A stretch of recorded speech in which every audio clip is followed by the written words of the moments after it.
if it's live. Yes, I am live. Perfect. Well, that's it. All right. So where do we leave? We have this list here, luke.gg, learn, and I will eventually write these chapters, but for now I'm just going to make these videos. Making an XML HTTP request is the next task. And for that, I guess first I want to show you an example of what goes wrong when you make one of those requests. So first of all, what is it, right? So a normal request to a website is like this, right? You go to a website. That is not an XML HTTP request. An XML HTTP request is a request that is fired by the website itself, and it can happen like invisibly, right? You don't see the loader of the page when this happens. And we can make a simple web page here. So I'll make a new file here, test.html, where we can do this, right? So I'll just open a script, and I'm going to use the fetch API, fetch, and I think I can just immediately write a request here. So get my data.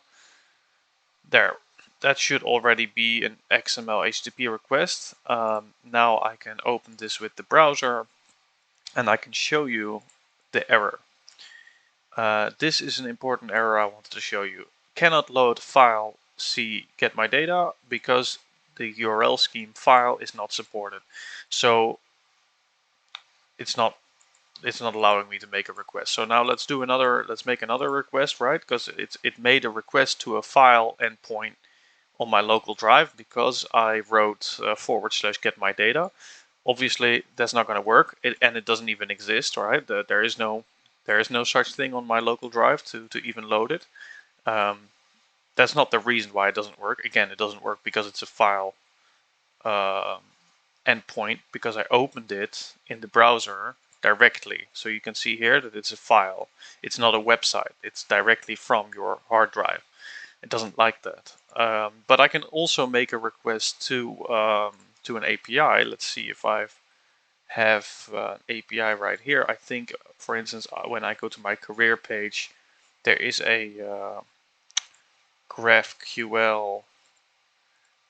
There's a GraphQL request that goes off. Now this is a bit weird because I believe this is a post. Yeah, it's a post. I kind of want to get a GET request. So here we have the fetch XHR requests, and you can see that this is a perfect example. Well, maybe this one is great, right? So this is also loaded with an XHR request. This is an SVG file, but it's still loaded that way. So I can take this URL and I can shove it here. And let's see what happens now. This is the classic that I really wanted to show you, right? So it's trying to fetch this from origin null, but it's been blocked because there's no cross-origin resource onto this answer, onto this request. So let me show you here. So first of all, you can see that there is a status course error, missing allow origin header. Now to make this work, we need to go and in the previous example, at the end of the previous stream, I made a little server, like as simple as you can make it. Basically, it's this thing. Let me try to make this a bit bigger. Right, so very simple server, right? It just immediately, maybe I should clean this up a little. So this is what I would call the handler. So const handler is this, there, and then I can say handler there. Right, so here we've got a handler, and here we've got, I shove this handler into the create server function, tell it to listen to port 1337, and I can load this, I can run this by doing node index.js. Right, so now my server is up and running. But like we just saw, we need to add those headers, because again, let's actually test this again. Right, so now we're going to HTTP localhost 1337. That's where my server is hosted, and then it doesn't matter what I make the request to, what path name, because like I showed you, everything is allowed. The only thing it immediately ends is, it still responds, but immediately ends is when you go to favicon.eco. I showed you that previously because it's a default that is being loaded and I don't want to respond to it. It is actually irrelevant for this example, so I'll just remove it. Okay, so let's refresh, see what's happening now. So it's same error, but now it says that it's trying to make a request to localhost 1337, right? So same error. So now we need to start showing how to actually, add these headers. And there's a bunch of them. Can I remind? Oh, I don't remember them. I mean, there's 4 of them that are important, and I can't miss any one of them. So I'll just test. I'll just remember where it was and just copy it. I think I have it somewhere here. Yeah, here they are. Right. So I'll just grab this from my own website. You can do response set header, or you can just immediately fill it in like this, which is what I'll do now. So I'll just quickly process these and shove them in.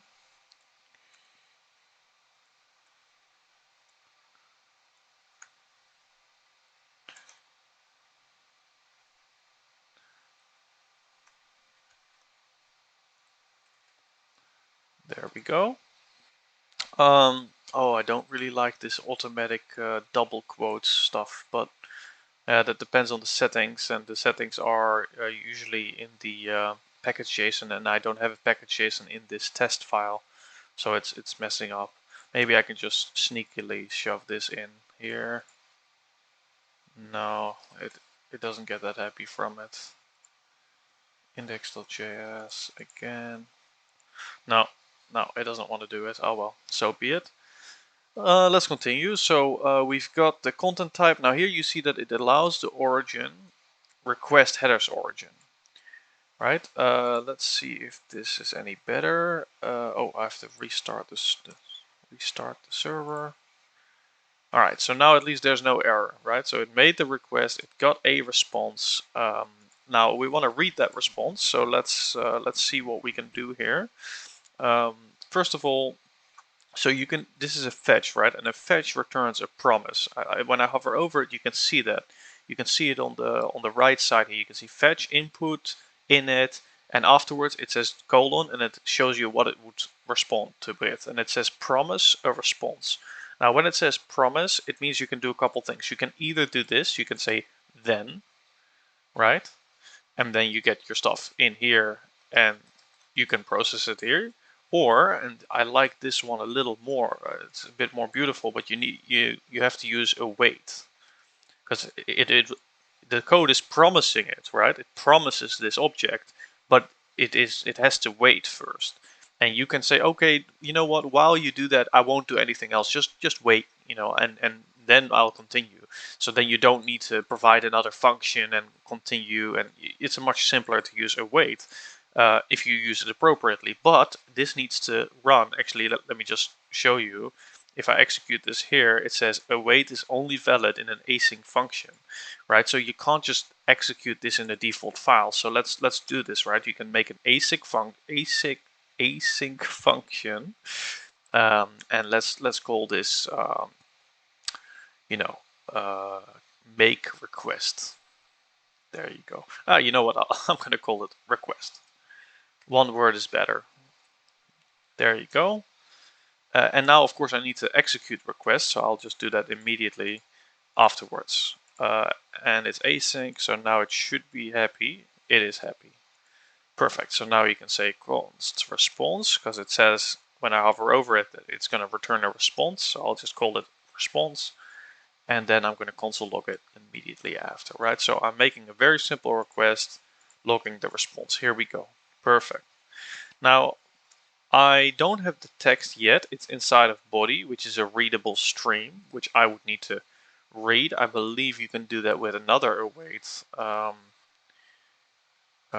which is response. I think it's text. Yeah, this way you can get any kind of text out of it. Of course, I would need to log the text then. There, so the text that I sent back from the server is the same thing as what I'm sending here. in the, well, let me change that actually. This is amazing content. Restart the server, reload, and there you see. So whatever I'm requesting, I'm getting it back. But usually though, I never really send text. This is I'm now reading the raw text. By the way, I can also open this right here, and I can show you. So the first request was to test HTML. That was a normal load. But then if you filter on only the XHR, you can see that the test /test to localhost 1337, that's the only one that was an XHR, an XML HTTP request, right? So that is important to understand. Now you can see that in the response, like it's a raw text. Now, usually I never write this, right? Usually I never do it this way. What I do is I always do JSON stringify. So if I do JSON stringify, then I can say, for instance, content is this, right? So it's encoded JSON. And I also say that here, I say that I don't send back text HTML, I send back application JSON, right? This is a much cleaner API. An API, in my view, should always communicate in JSON. It should never communicate in raw text or XML or all that other bullshit. It should always be JSON, JavaScript object notation. That is the proper way of encoding and decoding content. And the wonderful thing is that, of course, it's used not just by JavaScript. It's that JSON is used by every single, API, every single language. Everything supports JSON. It's the best, most used industry standard. Mm. So now we got this. Let's refresh and see what happens here. So now this is correct JSON. You can see it's just encoded. But when I console log it, you can see that still, to me, this is just one blob of text, right? And we want to make that better, so we can do this. We can say response JSON. Those are the two options you have. You can say text, which is just the plain stuff, or JSON. Actually, you also have blob, where you keep it as a binary file, which is good for loading certain files. But now we have the actual object, and we can log that instead. Boom. And now you can see that JavaScript understands that this is an object. So you can even say object.content, right? Because I know, and then I get the text again that's inside of it, because it's actually being parsed as an object. So this is wonderful, and this is a great example of a very basic, straightforward XML HTTP request. So if you go to learn, and let's go down to where were we?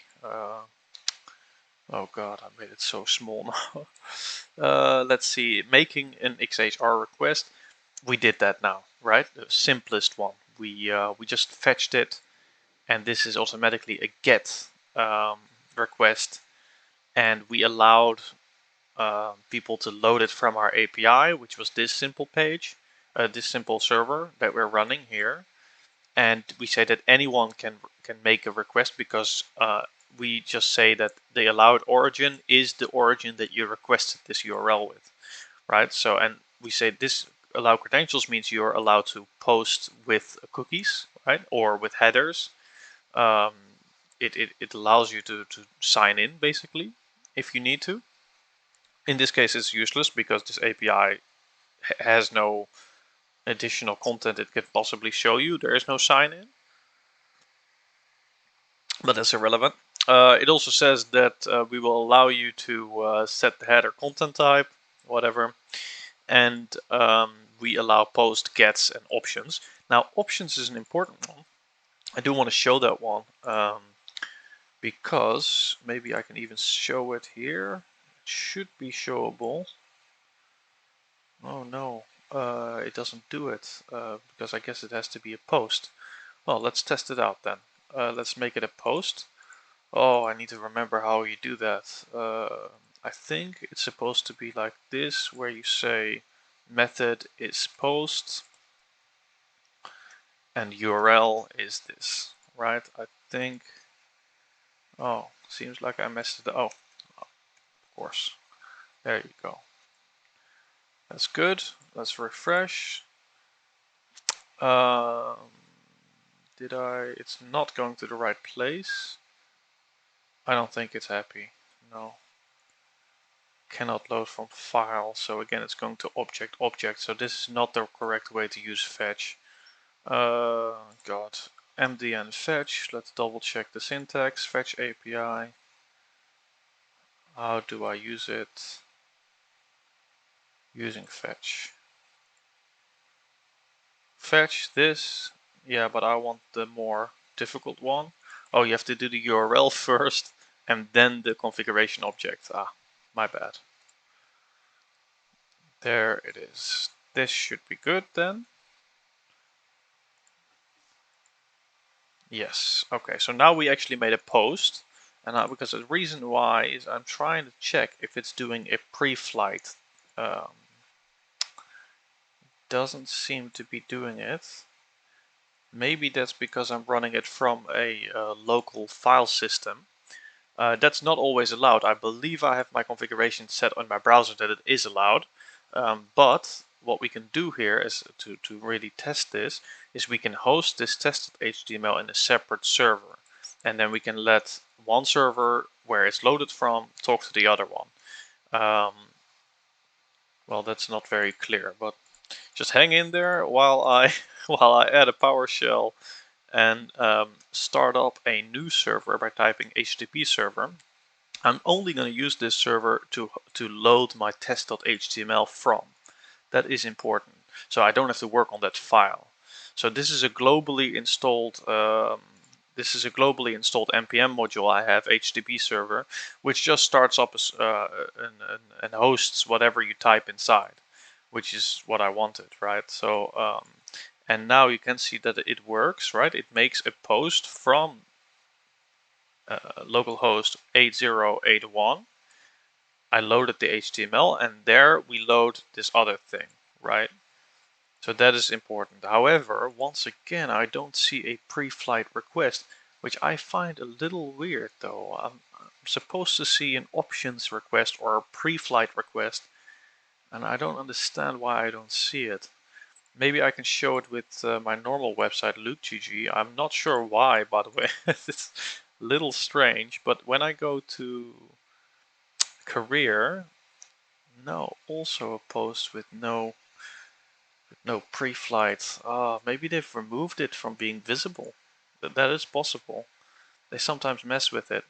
Because think about it, right? Like when I make a request, first the front end needs to know whether it is allowed to make a request, which is a security thing that the browser does.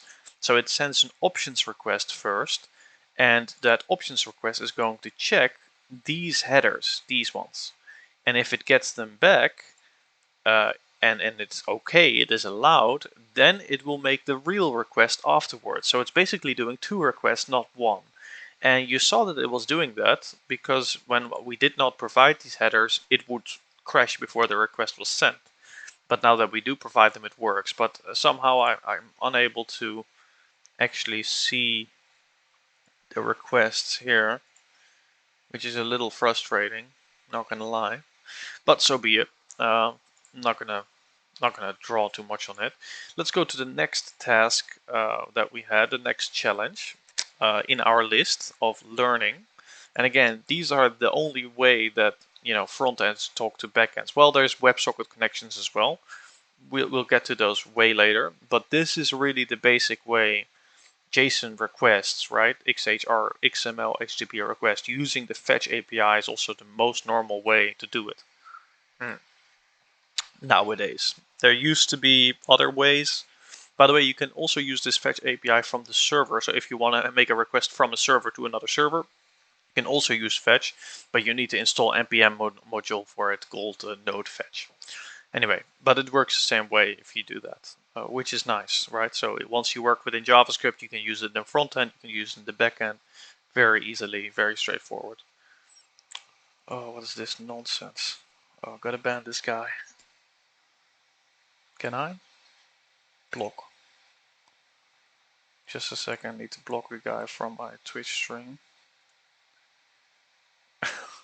It's asking me if I want to become famous and buy followers. Man, you're at the wrong house. Okay, but I do not want to become famous. But I want to help you out, anyone who watches this stream, in learning what I know about web development. So let's continue with that, right? So making an XHR request, sending JSON. So sending JSON is the next one. So you saw that we've received JSON just now in our little example. We received this object, amazing content, but now let's also send it, right? Let's send something. So we already had a post, but now the post needs a body. And here what we can do is we can once again do JSON stringify and say, well, we can make any kind of request. So we can say, what is some request you might want to send? For instance, what if I say that my name is Luke, right? I want to tell the server that my name is Luke. There you go. That is now in the body and it's being posted to test.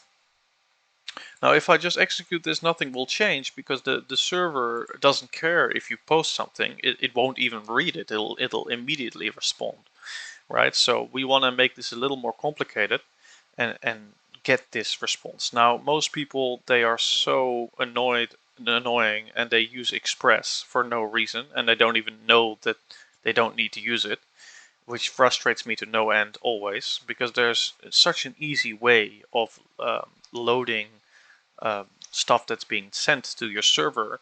I mean, you already see how simple it is without Express to have a server running, right? This is with a pure HTTP module.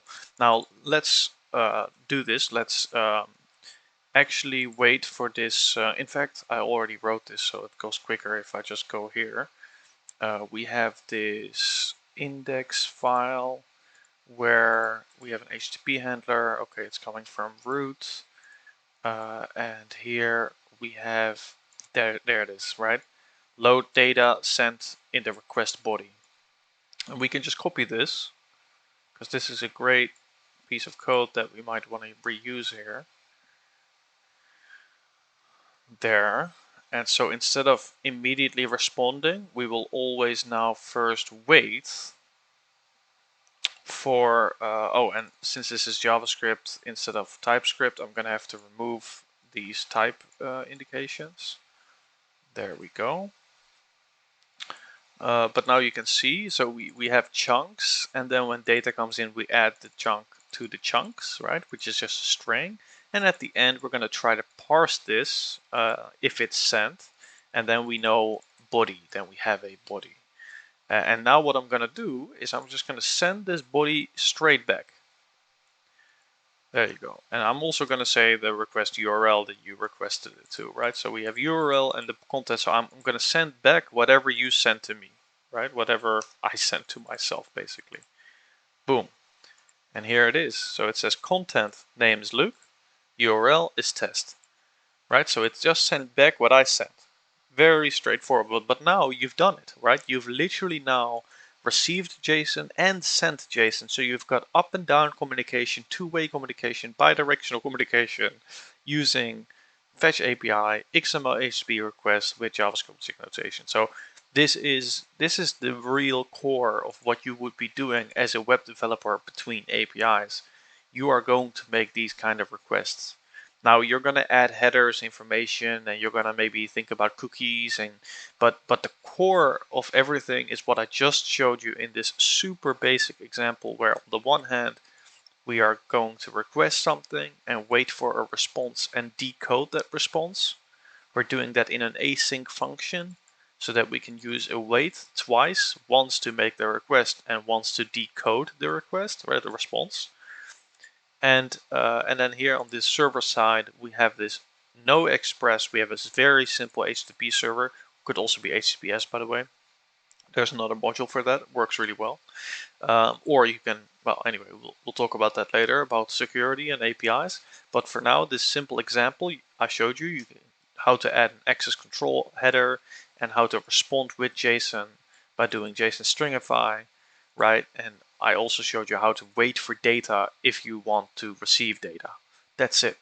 So it is extremely intuitive and fast, and in like less than 38 lines here and less than 17 lines here, you can basically have a pretty serious application with a serious up and down traffic of information, right? And if your database is installed, you can basically, you know, start doing real data transfer and data storage. All right, perfect. Very happy with that one. I think this is really the core. We create a basic server, XHR, JSON, perfect. I mean, it takes so little time actually to become a professional programmer, in my view, because what I just showed you is what I do every day at my job, right? Like these kind of requests. Now, okay, it's more serious and there's a lot more things to think about, but the real core is what I just showed you, and it's really not that hard.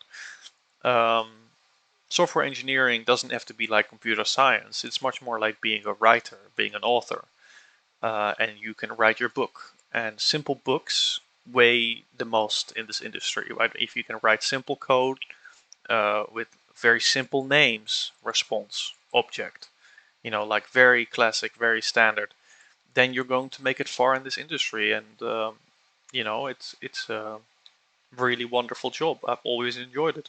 It's also the only job I've ever done, so maybe I don't have much of a reference, but okay. Let's move on to Flexbox, because Flexbox, this is such an important part. Flexbox is such a key part of making websites nowadays, in modern days, and it solves a lot of issues. If you've ever heard of the issue with vertical alignment, so let's remove this. We're happy with this. We're gonna start a new web page. In fact, we're gonna just have some style where I'm gonna write my CSS, and then we're gonna have a div. I'm gonna say hi. There it is. Then I'm gonna say all the divs have a background red. Classic. Boom. Okay, so now Flexbox helps you with alignment of things, right, of boxes. And the Flexbox model is very new. In fact, let's use can I use and see how new it is. Flexbox. Here it is. So you can see that it hasn't always been supported. Opera 11. It wasn't fully supported yet until Chrome 20. Then again, that is a long while ago nowadays. Nowadays it's fully supported.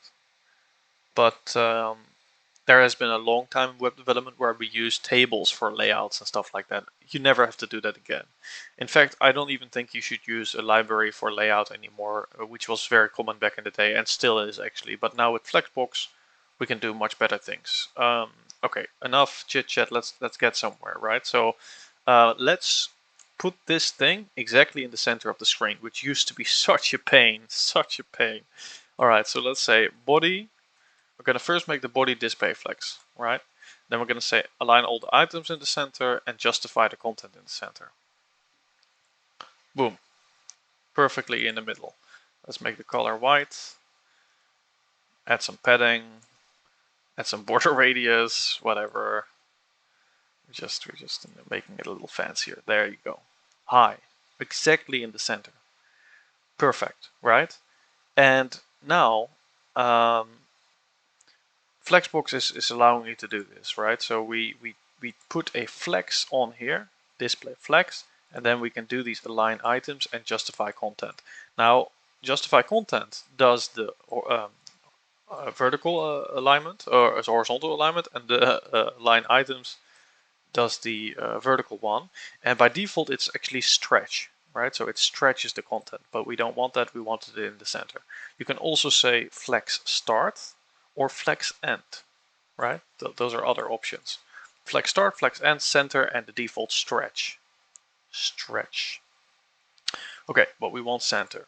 But it gets more complicated than this, because we have, what if we have multiple divs, right? Now, by default, Flex puts them from left to right. But maybe we don't want that. Maybe we want, actually, let me put this to the bottom. Maybe we want to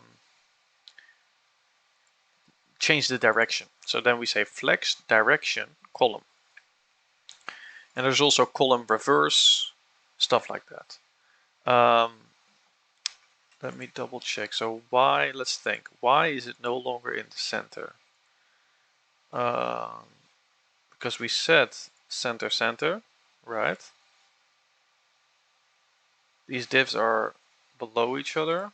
Now there are some other values we might need to try. Justify item center, flex end, no. Let's justify self. Well, there's always a solution that you can say margin top auto. No, I want to solve this the right way.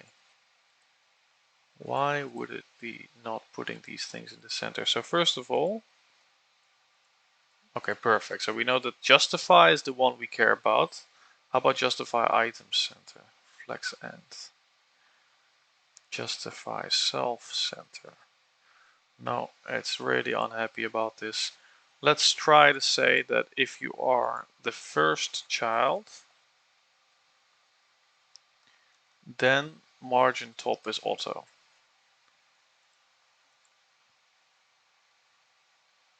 Oh, it might have to do with the height.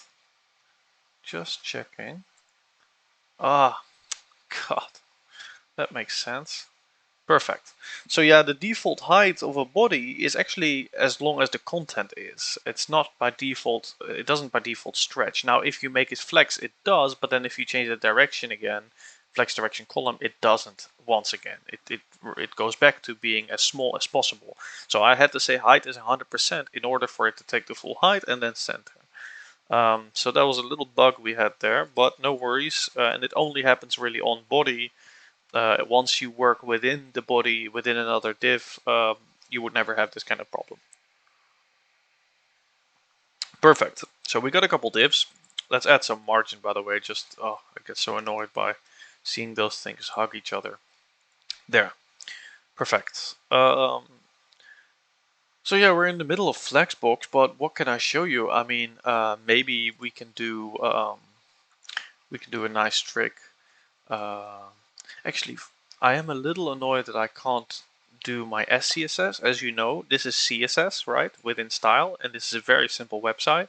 But I want to kind of have my real setup, because then I can use SCSS. So I'm going to just do that. I'm going to stop using this. I'm going to close that.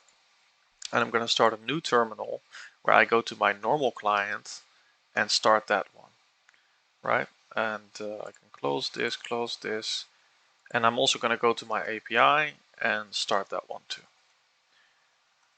There you go. So now I have my regular working environment loading up, which is really what I like, because then I can do my own stuff. What is this? Crashed? Oh, it's crying that another thing is already in use. Maybe I think I just closed it. So I'll just restart. No, oh, that means I have to really kill. Well, let me quickly do that. I have to kill the node process because I didn't correctly close it. So I end the task here. Node.js, end the task there. This is Aces, which is fine. Okay, this should be all my Node.js processes that dead now. This one is died. Yes, very good. Let's start this one again, see if it works. Yeah, now it's good. And now this one. And then we should be back up and running. So now we're going to go open the learn page. Learn, and you know that we're using, in this setup, we use React, right? I use React. So that is, and then you also get that import at the top of the SCSS file, which is transformed with Node Sass. We talked about that last time. And here I can do my own notation, and I can use nested CSS rules, which I really want to use right now to showcase some examples. Right. So let's go to the Flexbox one. Using Flexbox, it says the chapter is still being written, so clearly we still need to add our box, right? Our new thing. So let's do that. Here we have our previous one. I'm just going to copy that and then gut it. And let's change it to this one. say hi, or something like that. And here it is, hi. Perfect. And now it should also automatically refresh when I type hi to. It automatically refreshed. I'll make it a bit smaller, I guess. Yeah, this should be good. Hi 3. Okay. Oh, it still reloaded it a bit. Annoying that I have to scroll up again. That is actually a feature that I had put in before for when you switch a page normally. Also annoying that it is centered. Clearly the width is not taken into account. Maybe if I shove it into a div, then it goes wide. Let's see how that works. So here you can see that the content, no, it's not being wide. So let's change this, right? So I can actually go and add a special class here. Class name is Flexbox example. Flexbox example. And then on the other side, I'm gonna just ignore this and type it separately just to keep things a bit simple. And I can say width 100%. Let's see, what does it do then? Oh, that's of course not good enough because the content itself is not wide enough. Actually, in that case, let me just make this content as wide as possible. There. And I have it on a max width of 800, but that should be okay.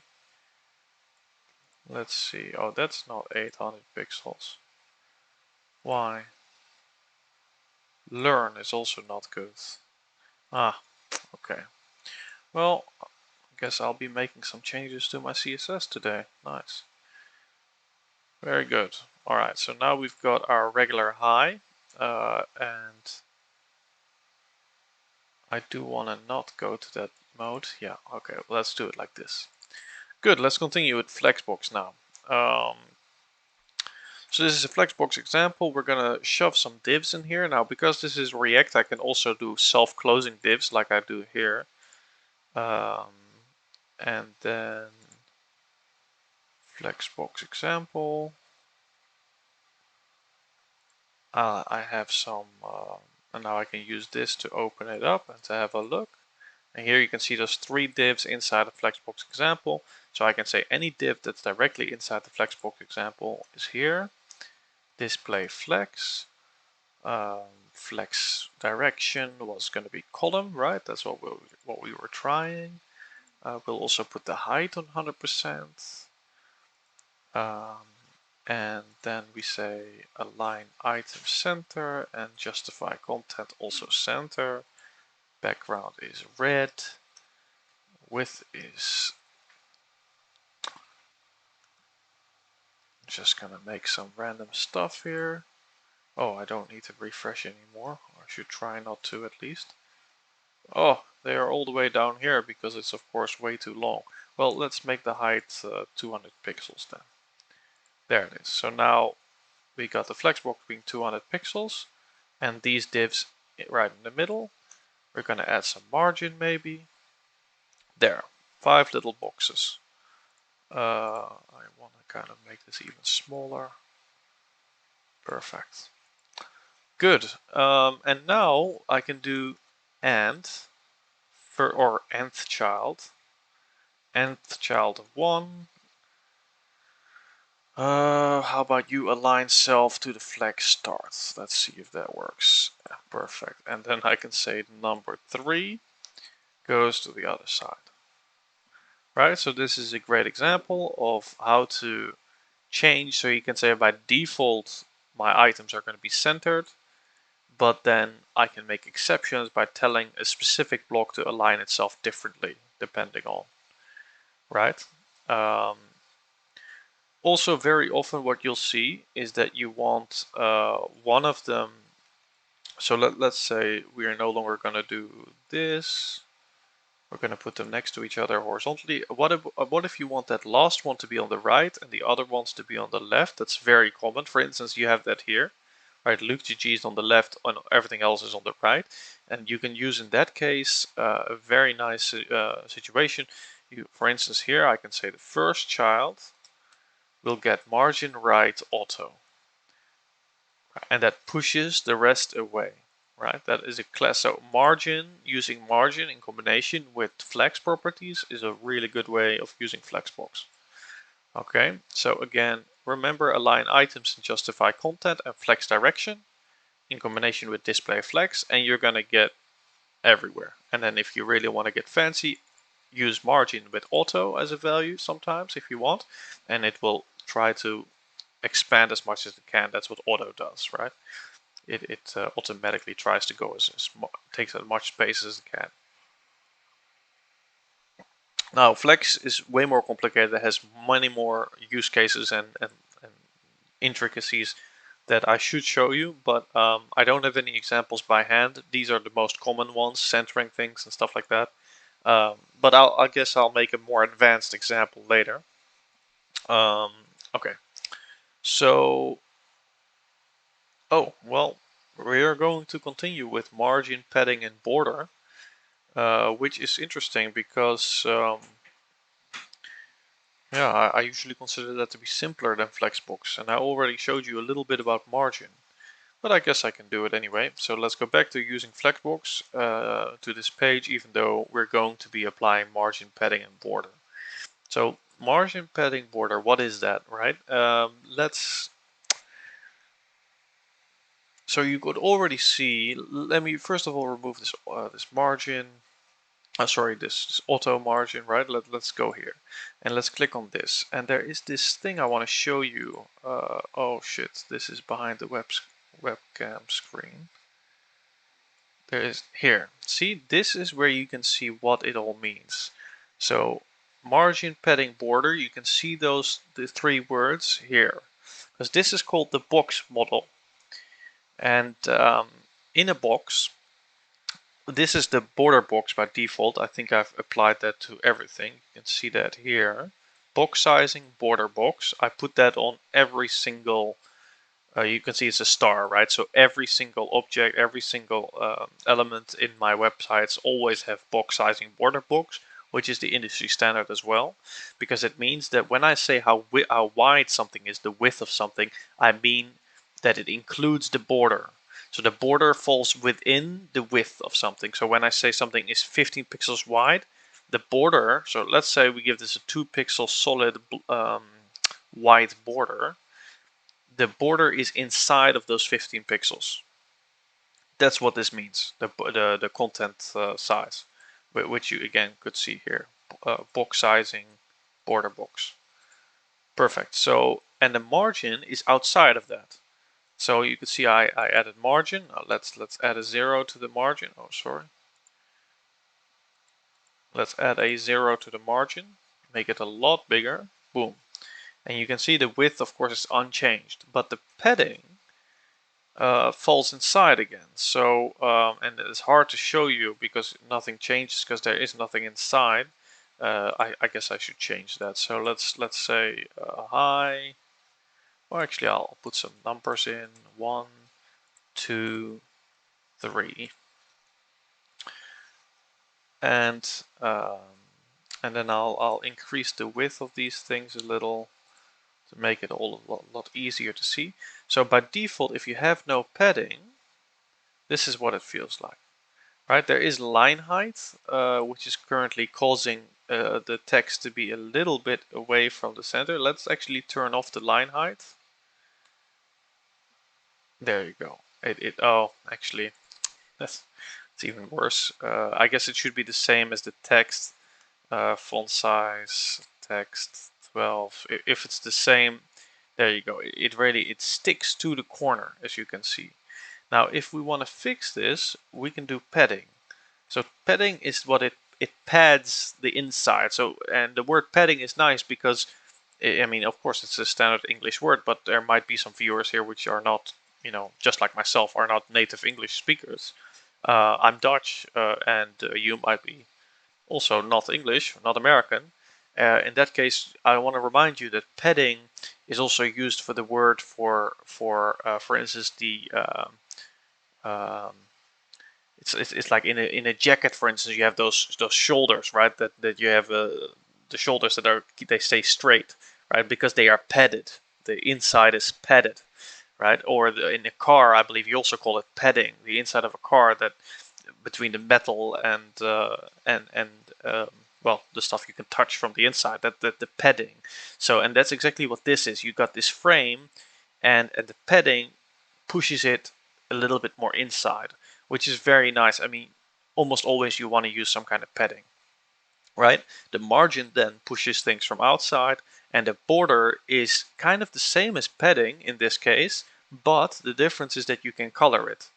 And you can color it with a solid color. There's also, I think there's striped or something. I already kind of, I kind of always use, I always use solid, but there is dotted, and there is some others. Oh God, let me actually check out what there is. Border style, I think it's called.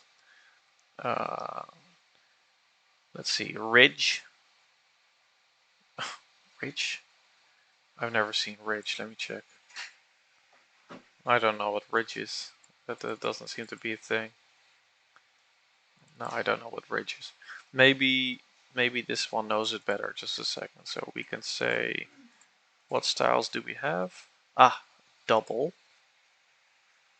Groove. I can't see it. I don't know. Maybe you guys can.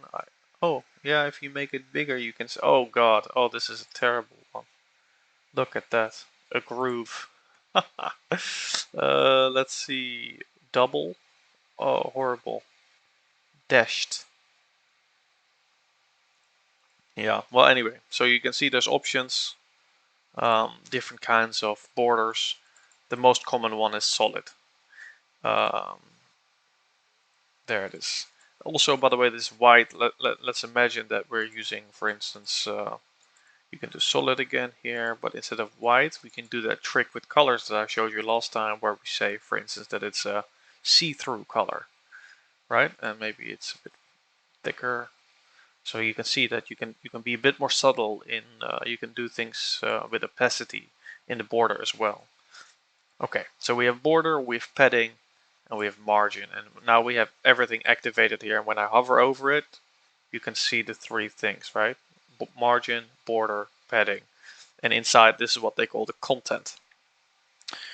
Okay, so now we've shown you, or I've shown you, the margin, padding, and border, the classic ways of creating some layout styling with boxes and content inside of them. All right, well, now we're going to go into a lot more JavaScript.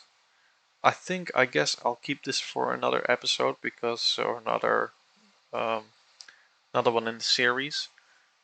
This was a little bit of Flexbox, a little bit of styling, and a couple of JSON stuff, server stuff.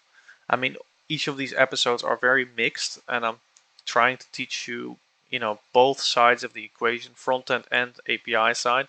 I haven't done much of the API yet, but now that we're going to go into a lot of JavaScript here with these upcoming 4, that's also very applicable to API. Then we're going to go with React, and I'm going to show you exactly how to set up these kind of systems that I have here, which allows you to have much more complicated applications. React really is an industry standard, wonderful framework built by Facebook, of course. But I don't want you to associate it necessarily with Facebook, because React, it's used by a lot more companies outside of Facebook. It is the industry standard.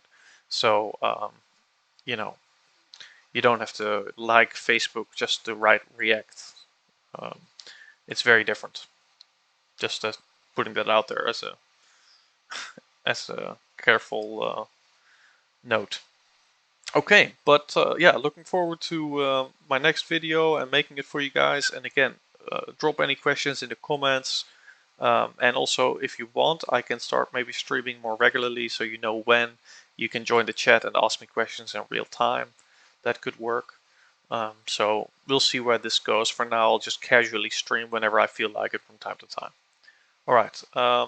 Wish everyone a good day, and talk to you soon.